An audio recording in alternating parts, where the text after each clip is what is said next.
మనతో పాటు బెల్లంపల్లి ఎమ్మెల్యే గడ్డం వినోద్ ఉన్నారు. అసలు మంత్రి పదవి రాకపోవడానికి ఏంటి కారణం అని చెప్పేసి వారినే అడిగి తెలుసుకుందాం.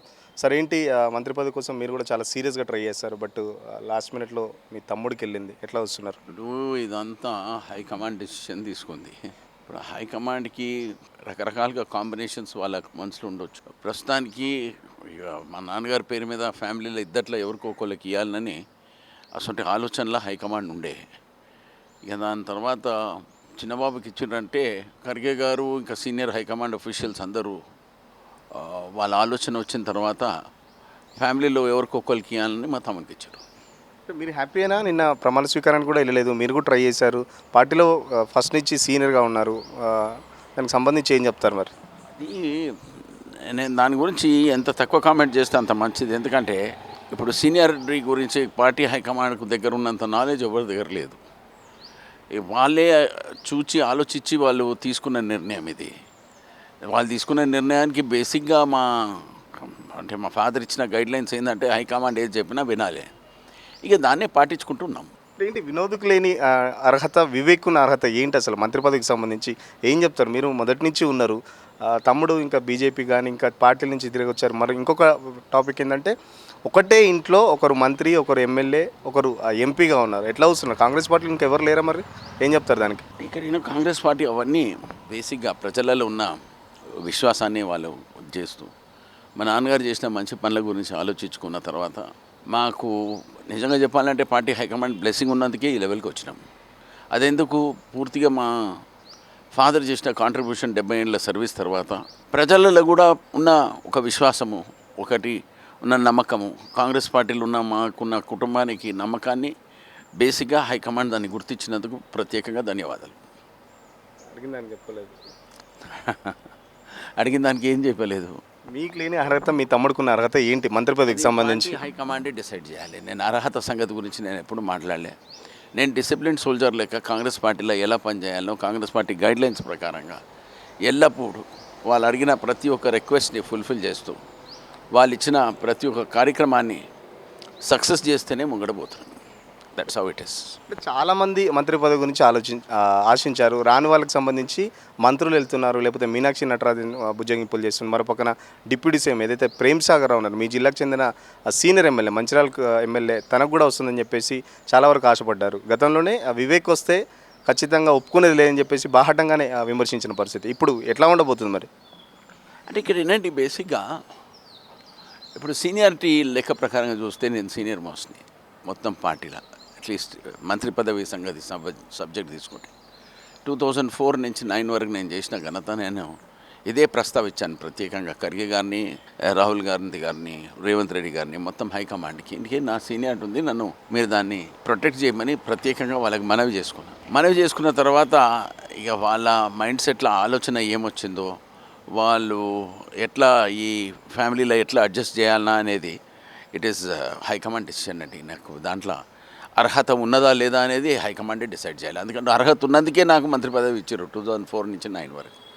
ఇప్పుడు కాంబినేషన్స్ కొంచెం చేంజ్ అయినందుకు ప్రస్తుతానికి మన తమ్మునికి ఇచ్చే అవకాశాన్ని ఇప్పుడు ఆయన దాన్ని ఎలా మా నాన్నగారి పేరు ముంగడు తీసుకెళ్తాడు, ఆయన ఇక ఎట్లా కమిట్మెంట్తో సహా అందరినీ కలుపుకొని తీసుకుపోతే బాగుంటుందని నా సజెషన్ ఆయనకి. ఎందుకంటే ప్రత్యేకంగా ఏంటంటే రాజకీయం అంటేనే ఓపికతోనే రిజల్ట్స్ వస్తాయి. ఒక 16 months తర్వాత ఈసారి క్యాబినెట్ విస్తరణ అయిన తర్వాత చాలామందికి ఆశ ఉండే, 100% నాకు కూడా ఆశ ఉండే నాకున్న సీనియారిటీకి నాకు లాభం దొరుకుతుందని. ఇక పార్టీ హైకమాండ్ ఏ దూరంగా సూచించిందో అప్పుడు దాంతోపాటు మా తమ్మునికి ఇచ్చినందుకు ఒకటే మాట చెప్పగలుగుతా, ఫ్యామిలీ తరఫు నుంచి ధన్యవాదాలు. కలిసారా మీరు వివేక్ గారు? ఇవాళ వెళ్ళిన తర్వాత ఢిల్లీకి అయితే వెళ్ళారు, మిమ్మల్ని వచ్చి కలిసారా? మంత్రి పదవి వచ్చిన తర్వాత ఎట్లా ఉంది ఇప్పుడు కుటుంబంలో ఎట్లా ఉంది పరిస్థితి? మీ ఫ్యామిలీకి సంబంధించి ఇంట్లో ఏమనుకుంటున్నారు? యాక్చువల్లీ నేను ఫోన్ చేసిండు, బేసిక్గా వచ్చి కలుద్దాం అనుకున్నాడు, కానీ నాకు కొంచెం ఐ ఇన్ఫెక్షన్ అయింది, అందుకోసం రావద్దనిలే కాదు, మెడికల్గా కొంచెం ఐ వాజ్ గెటింగ్ చెక్డప్. ఇది ఐ చెకప్ పోతే దాంతోపాటు నేను జర అవైలబుల్ లేకున్నట్టు, అందుకోసం నేను రాలే. పొద్దున్న మెసేజ్ పెట్టండు, నేను ఢిల్లీకి వెళ్తున్నా, వచ్చిన తర్వాత వచ్చి కలిసిపోతా అని. సో వస్తాడు అనుకుంటా వచ్చిన తర్వాత. That's how the situation is. అంటే మొన్న సరస్వతి పుష్కరాలకు సంబంధించి ఏదైతే మీ కొడుకు ఎంపీ సంబంధించి పెద్దపల్లి ఎంపీకి సంబంధించి కూడా ప్రోటోకాల్ జరగలేదు, ప్రోటోకాల్ పాటించలేదని చెప్పేసి కూడా ఎందుకు అట్లా వివేక్ లేకపోతే కాక కుటుంబాన్ని ఎవరంటే టార్గెట్ చేస్తురా? కరీంనగర్లో కానీ, ఉమ్మడి కరీంనగర్లో కానీ, ఆదిలాబాద్లో కానీ శ్రీధర్బాబుకు సంబంధించి కూడా ప్రోటోకాల్ ఉల్లంఘన జరగలేదు, తను చిన్న పిల్లవాడని చెప్పేసి ఇంకొక ఎమ్మెల్యే కూడా మాట్లాడడం జరిగింది. ఏం చెప్తారు మరి దానికి? ఏది ఏ పరిస్థితి అయినా కానీ ప్రోటోకాల్ గైడ్లైన్స్ అనేది ఎవరికైనా కానీ it applies. Whether it is Sridhar Babu గారు అయినా కానీ, ఏ ఎమ్మెల్యేస్ అయినా కానీ, ఏ ఏరియాలకైనా కానీ. ఎందుకంటే ఒక ఎంపీగా ఎలక్ట్ అయిన తర్వాత ఆటోమేటిక్గా ఆ ప్రోటోకాల్ గైడ్లైన్స్ ప్రకారం ఉండాలి. బహుశా కొంతమంది కన్సర్న్డ్ ఆయన శ్రీధర్బాబు గారికి తెలిసిందో లేదో కానీ ఇది తెలియకుండా అయిన సంగతి అనుకుంటున్నాను నేను. ఎందుకంటే బేసిక్గా ఏమవుతుందంటే ఇది పోస్టర్స్ వేసేటప్పుడు లేకుంటే ప్రోటోకాల్ గైడ్లైన్స్లో గవర్నమెంట్ ఏదైనా ఒఫీషియల్ మర్చిపోయి ఉండొచ్చు అని దాంతోపాటు అయ్యుండొచ్చు. కానీ ఒకవేళ it is done with intention to hurt అంటే ఇట్ ఈస్ నాట్ కరెక్ట్. ఒకవేళ బై మిస్టేక్ అయితే చూసి చూడనట్టు గిట్ట అయిపోయిందంటే దట్స్ ఎ డిఫరెంట్ స్టోరీ. కానీ బేసిక్గా ప్రోటోకాల్ గైడ్లైన్స్ని ఎంపీ గారు ఏ ఏరియాలో అయినా కానీ should be duly respected. That's how the protocol guidelines prevail in the market and democracy ప్రకారంగా whatever is right should be taken into active consideration అని it applies to everybody. ఏం చెప్తారు? మీ తమ్ముడికి మంత్రిగా పదవి వచ్చింది, ఆ గతంలోనే ఏ పార్టీలో ఉంటే ఆ పార్టీ నేతలతోని ఆ గొడవలు పెట్టుకుంటారని చెప్పేసి ఒకటి ఆరోపణ ఉంది మీ తమ్ముడికి సంబంధించి. ఇప్పుడు మరి పార్టీలో మంత్రి పదవి వచ్చింది, అందరినీ కలుపుకోపోతారా లేకపోతే ఇట్లనే ఉంటుందా? ఇప్పుడు నేను ఎల్లప్పుడూ ఎవరికైనా కానీ రాజకీయాల్లో నేను సజెస్ట్ చేసింది ఏంటంటే there are never any enemies or friends in politics అండి. మానవత్వ మైండ్ సెట్తోనే ముంగట పోవాలి. మానవత్వ మైండ్ సెట్ అంటే నా దృష్టిలో యూ నీడ్ టు వర్క్. ఏది మనకు అవసరం ఇంపార్టెంట్ అనిపిస్తుంది, ప్రజలకు సేవ చేసేది ఏ కార్యక్రమాలు ఉండగాని దాంట్లో 1% కూడా ఎవరితో కాంప్రమైజ్ కావద్దు. కాంప్రమైజ్ అయ్యే నేచర్ పెట్టుకున్న తర్వాత రాజకీయంలో కంపల్సరీగా ఆ నేచర్తోనే ముంగడు పోవాలి. ఇక మా తమ్ముని attitude he has to be more positive. ఎంత నెగటివ్ అసలు ఆలోచనలు రావద్దు. ఒక వ్యక్తిగతంగా ఏ వ్యక్తి మీద కూడా ద్వేషము, కోపము అసొంటి ఆలోచనలు ఎప్పుడు ఉండొద్దు. ఎందుకంటే నాకు మా నాన్నగారి దగ్గర 45 ఏళ్ళ ఎక్స్పీరియన్స్ ఇచ్చిన తర్వాత నాకున్న ఎక్స్పీరియన్స్తో నేను సజెస్ట్ చేస్తున్నాను. మా తమ్ముడే కాదు, నాకన్నా ఏజ్లో తక్కువ ఉన్న పాలిటీషియన్స్ అందరికీ సజెస్ట్ చేస్తున్నాను. It's very easy to get angry. చాలా తొందరగా కోపాలు వస్తాయి. చాలా తొందరగానే జనాలకు ఆ సబ్జెక్ట్ మ్యాటర్లో అవగాహన లేకుండానే తిట్టడం మొదలు పెట్టేస్తారు. ఏదైనా కానీ నా దృష్టిలో పూసగుచ్చినట్టు ఏ సబ్జెక్ట్ మ్యాటర్ వచ్చినా కూడా తొందరగా జవాబు ఇచ్చే బదులు దాన్ని ఆలోచించి గమనించి దాన్ని అండర్స్టాండ్ చేసుకొని ప్రజలలో ఎట్లా పోయి అవి మాట్లాడితే బాగుంటుందా. ఎందుకంటే వర్డ్ ఆఫ్ మౌత్ అనేది చాలా ఇంపార్టెంట్. ఇప్పుడు ఎవరైనా కానీ మా పెద్దలు ముఖ్యమంత్రి గారు రేవంత్ రెడ్డి గారు తీసుకొని ఆయన వర్డ్ ఆఫ్ మౌత్ కింద ఉన్న ఆర్థిక పరిస్థితి తెలంగాణ గవర్నమెంట్ గురించి ఆయన చెప్పే ప్రజెంటేషన్ని దాన్ని ప్రజలందరూ దాన్ని నమ్మకస్తుగా తీసుకెళ్లాలని నా మనవి ఒకటి. రెండవది, ఏ సమస్య అయినా కానీ it's very easy to propagate, it's very difficult to send social media presentation. నేను ప్రజలకు అందే అప్పీల్ చేస్తున్నా. రియాలిటీ కింద గ్రౌండ్ లెవెల్ రియాలిటీని కింద అడ్రస్ చేసుకుంటే అస్సలు ఏం గొడవలు రావండి. కానీ ప్రాబ్లం వచ్చేదే జిఎల్ఆర్లో.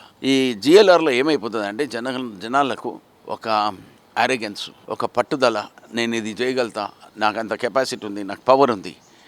Once the power is under your control, నేను అండర్ యువర్ కంట్రోల్ అంటే మనం గ్రౌండ్ లెవెల్లో ప్రజలతో పాటు మనం ఎలా వాళ్ళతో బిహేవ్ చేస్తే వాళ్ళతోని రూపాయి కూడా కోపం రాకుండా, పొగర్తనం చూపించకుండా, that's very very important. I always appeal to all the people who are in power, please don't show your arrogance. Your arrogance has got no value.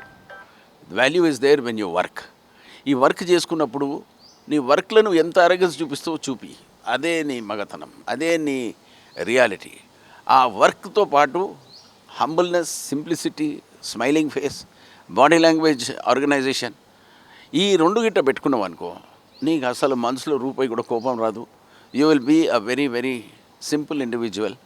Behave like my great earlier leader Pranab Mukherjee గారు, మన్మోహన్ సింగ్ గారు, రాజీవ్ గాంధీ గారు, శ్రీమతి ఇందిరాగాంధీ గారు, వాళ్ళందరితో పాటు మా నాన్నగారికి ఉన్న దగ్గర సంబంధాలతో నేను స్వయంగా సంజయ్ గాంధీ గారిని కూడా కలిసినప్పుడు, రాజీవ్ గాంధీ గారితో కలిసినప్పుడు ఇచ్చిన వాళ్ళ గైడ్లైన్స్, వాళ్ళ ముఖాలల్లో ఆ ఫేసు, ఆ టాకింగ్ పవరు, ఆ smile, I only wish people understand this. అది గిట్ట అర్థం చేసుకుంటే ఎవరన్నా సక్సెస్ అవుతారు. అందుకోసం వాళ్ళంత పెద్ద లీడర్లు అయినాక మా నాన్నగారు తీసుకున్న ప్రతి ఒక్క కార్యక్రమాన్ని నేనైనా కానీ I'm advising my brother also that ఆయన కూడా మా నాయన లెక్క పీస్ఫుల్గా పని చేసుకుంటే బాగుంటుంది. గడ్డం ఫ్యామిలీకి మొదటి నుంచి మంత్రి పదవి వస్తే మళ్ళీ జిల్లాల్లో ఆధిపత్యం చెలాయిస్తారు అని చెప్పేసి మీ ఫ్యామిలీకి రాకుండా ఉండడానికి చాలామంది ట్రై చేస్తారు. ఇప్పుడు ఒక పదవి వచ్చింది, ఏం చెప్తారు మరి వాళ్ళందరికీ? ఇక ఆధిపత్యము అదేది అనేది ఉట్టి మైండ్ సెట్ అండి. Work is worship. మాకు ఒక వ్యక్తిగతంగా ఒక వ్యక్తి మీద ద్వేషము, ఆలోచన, రివెంజు అసలు ఆలోచనలు ఎప్పుడు మాకు రాలా. అది ఎవరికి ఉన్నది వాళ్ళ మనసులో ఉన్న వాళ్ళకి చేసుకుంటారు, కానీ మా మనసులో ఎప్పుడు ఉండదు.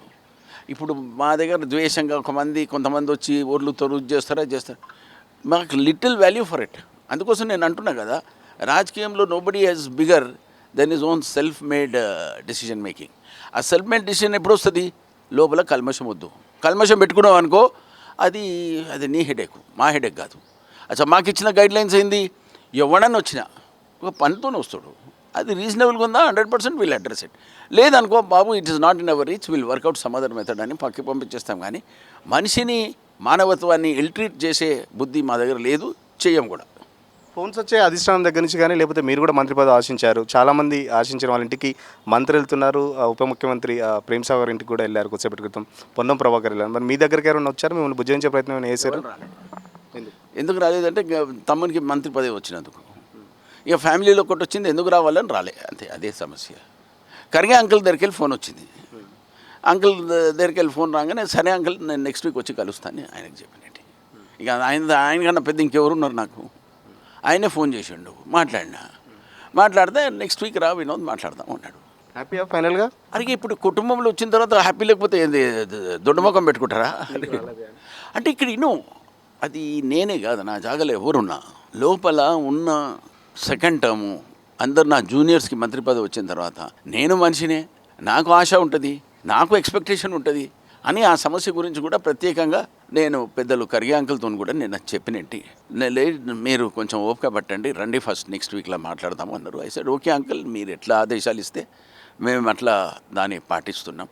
ఇక వివేక్ ఇచ్చినందుకు we have to take it as a ఫ్యామిలీలో ఒక మంచి బోనస్ అనుకొని we should move forward. Call చేస్తున్నారా మీ ఫాలోవర్స్ కానీ, మీ కార్యకర్తలు కానీ, కాన్స్టిట్యున్సీ నుంచి ఎవరైనా కాల్ చేస్తున్నారా? ఏమంటున్నారు? మీకు రాలేని ఎవరైనా బాధపడుతున్నారా? ఎట్లా ఉంది కండిషన్? ఆటోమేటిక్ ఉంటుంది కదండి, యంగర్ జనరేషను, బ్లడ్ బాయిలింగ్ ఉంటుంది, ఆశ ఉంటుంది. సీనియర్ మోస్ట్ ఉన్నారు, సార్ మీకు రాలేదు, మాకు పర్సనల్గా ఇదైందని దగ్గర ఒక 50 మంది ఫోన్ చేసి ఇప్పటిదాకా మా క్యాడరు సీనియర్లు అందరూ ఎక్స్పెక్ట్ చేసిర్రు. ఫ్యామిలీలో వచ్చినందుకు we have to compromise, that's how the situation is. ఫైనల్గా చెప్పండి, వివేక్ ఇప్పుడు అందరి ఎమ్మెల్యేలతో కలుపుకొని పనిచేస్తాడా, లేకపోతే గతంలో ఉన్నట్టు కొంతమందిని కొన్ని వర్గ రాజకీయాలు చేస్తాడని ఒక కామెంట్ కూడా ఉంది తన మీద, అట్లాంటివి ఏమైనా చేస్తాడా? ఇప్పుడు గ్రూప్ రాజకీయాలు జర ఒక్క సెకండ్ ముందే అన్నా నేను. వివేక్ అప్రోచ్కు నా అప్రోచ్కు బేసిక్ ఏంటంటే ఒక attitude, aptitude and accepting human beings, this thing. అది ఆయన మైండ్ సెట్ నేను ఎట్లా answer ఇవ్వగలుగుతా? I cannot answer for him. He has to answer for himself. How he is going to approach, how he is going to meet the people, ఎట్లా జనాలతో మాట్లాడతాడు, ఎట్లా జనాలను దగ్గర ఉంచుకుంటాడు, ఎట్లా ఇది చేస్తాడు. ఇప్పుడున్న ఆయన మనసులో ఉన్న యాటిట్యూడ్ని కొంచెం ఆయన he should try to see how he can compromise with everybody. అందరినీ కలుపుకొని పోతే నా సలహా ఏంటంటే జనాలకు నీకు పేరు మంచిగా వస్తుందని నా సజెషను. ఎందుకంటే నాన్నగారు ఎల్లప్పుడూ పెద్దపల్లి కూడా 7 సార్లు గెలిచిండంటే ఎంతమందితో కాంప్రమైజ్ అయ్యాడో బతికిండు. ఆ నేచర్ మా తమ్ముడు తెచ్చుకుంటే బాగుంటుందని నా మనవి. మంత్రి పదవి రాలేదన్న బాధ మాత్రం ఖచ్చితంగా ఉంది. ఎందుకంటే పార్టీలో చాలా సీనియర్ మోస్ట్ 2004 నుంచి 2009లో అప్పుడు నాకు అర్హత ఉంది కాబట్టి అప్పుడు ప్రభుత్వంలో మంత్రి పదవి వచ్చింది. బట్ ఇప్పుడున్న సమీకరణాల మధ్యలో మంత్రి పదవి అయితే రాలేదు. బట్ కుటుంబంలో ఎవరికో ఒకరికి ఇవ్వాలన్న ఉద్దేశంలో నా తమ్ముడికి వచ్చింది కాబట్టి హ్యాపీగానే ఉన్నాను. బట్ నా తమ్ముడికి సంబంధించి ఏదైతే యాటిట్యూడ్ ఉందో అది మార్చుకుంటే ఖచ్చితంగా జనాల్లోకి పోతే అందరినీ కలుపుకొని పోతే ఏదో అధికారం వచ్చిందని గర్వం పెరిగితే మాత్రం ఖచ్చితంగా అది తనకే మోసం అవుతుంది. సో అందరినీ కలుపుకొని పోతే ఖచ్చితంగా పార్టీలో కానీ అటు ప్రభుత్వంలో కానీ సక్సెస్ఫుల్గా రాణించగలుగుతాడని చెప్పేసి చెప్తున్న పరిస్థితి. ఖచ్చితంగా నేను ప్రమాణ స్వీకారం కూడా హెల్త్ ఇష్యూస్ వల్లనే నేను పోలేదు. నా తమ్ముడు కాల్ చేశాడు, మంత్రి పదవి వచ్చిన తర్వాత కాల్ చేశాడు. ఈరోజు ఢిల్లీ వెళ్ళాడు, వచ్చిన తర్వాత మళ్ళీ కలుస్తా అని చెప్పేసి మెసేజ్ అయితే చేశాడని చెప్పేసి చెప్తున్న పరిస్థితి. వీడియో జర్నలిస్ట్ కళ్యాణ్తో సురేష్ పల్లవి టీవీ, హైదరాబాద్.